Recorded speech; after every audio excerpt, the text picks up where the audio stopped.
Nager en armure.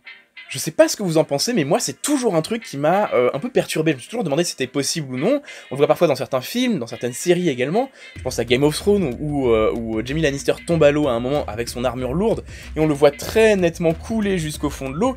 Et dans l'épisode d'après, il a réussi à se rapprocher du bord, probablement en nageant, pour que Bronn vienne le sauver. Du coup, est-ce que c'est crédible ça? Plus de ça, historiquement, on a des sources qui moi me semblent intéressantes, enfin des choses qui moi me parlent. En l'occurrence, à un moment, les Gaulois de Brennus, qui vont pour attaquer Rome, se retrouvent à mettre en déroute une armée romaine sur les rives du fleuve Tibre, et donc les Romains traversent le Tibre à la nage en s'enfuyant, avec leur armure qui leur est très précieuse. Et la plupart meurent dans l'aventure, mais quelques-uns arrivent quand même à s'en sortir pour aller prévenir Rome de l'attaque imminente des Gaulois. De la même façon, on a le mort par noyade le plus célèbre de tous les temps, c'est Frédéric Barberousse, l'empereur des Allemands de la fin du XIIe siècle, qui en 1189 décide de partir en croisade, remporte 2 victoires contre les Moyen-Orientaux, et soudainement se noie dans le fleuve Salef, et on ne connaît pas bien les circonstances de sa mort, bien que, évidemment, une des hypothèses les plus suivies, c'est qu'il serait tombé dans le fleuve avec son armure, et se serait noyé, emporté par le poids de la dite armure.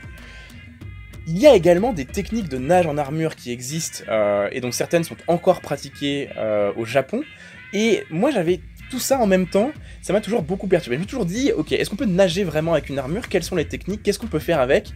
Et j'avais envie de tester ça sur des codes de mailles pour reprendre un petit peu, moi, les équipements que j'ai. Donc j'ai testé un équipement gaulois et un équipement qui pourrait convenir à la fin du XIIe siècle. Et vous allez voir que les résultats sont assez rigolos, fascinants et pas forcément attendus. Les images qui suivent ont été réalisées en toute sécurité, avec un nageur expérimenté et une parfaite connaissance du matériel historique utilisé. Ne faites surtout pas ça chez vous, c'est vraiment dangereux.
Bilan pour le Gaulois, c'est pas évident du tout.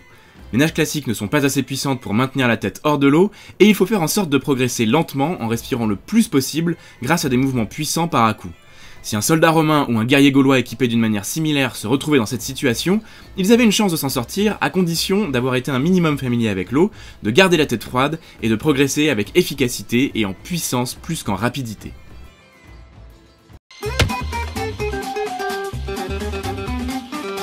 Bonjour, je suis Frédéric Barberousse, et aujourd'hui nous allons vérifier si on peut nager en armure.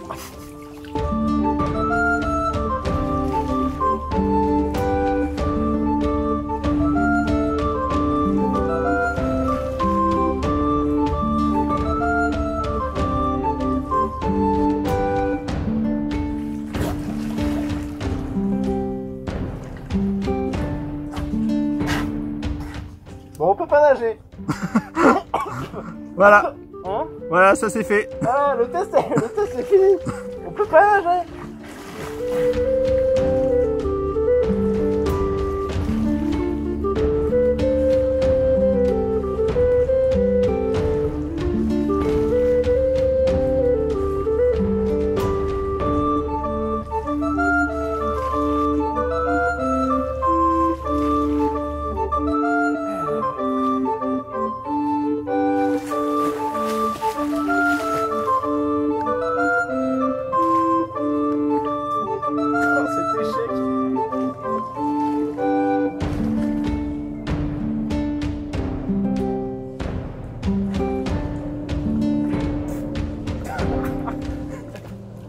Bilan pour le chevalier, c'est mort, littéralement.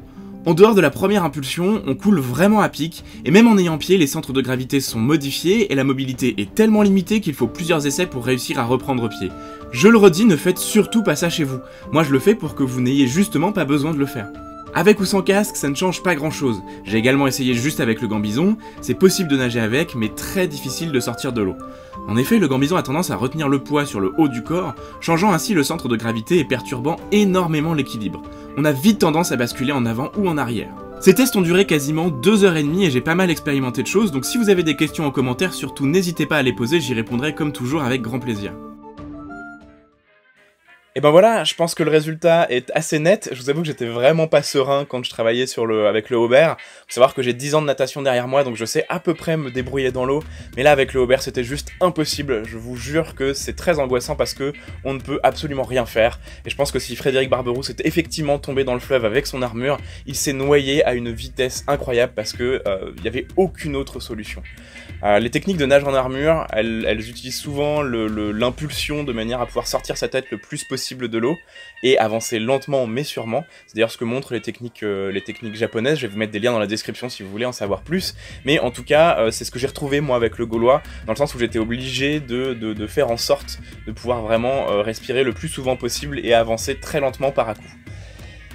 Ça me fait bien plaisir d'avoir pu tester ça avec vous, parce que je vous avoue que ça fait quasiment 10 ans que je me pose vraiment des questions sur cette nage en armure. Ça fait des années que j'avais envie d'essayer, et du coup ça me fait plaisir d'avoir pu vous le montrer. Merci d'avoir suivi cette vidéo. N'hésitez pas à la partager si ça vous a intéressé ou si ça vous a fait marrer. Mettez un pouce bleu si vous voulez soutenir la chaîne. Comme d'habitude, vous n'hésitez pas, Tipeee, Utip, il y a tout qui est ouvert.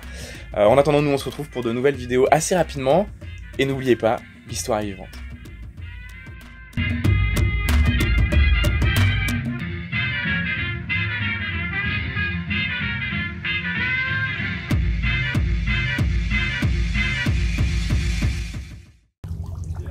L'histoire et c'est ma joie.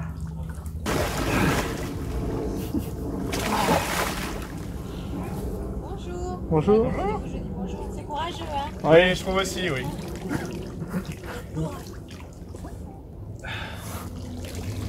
Je les sors moi-même. C'est super drôle à voir. Hein? C'est super drôle à voir. Attends, je vais le refaire.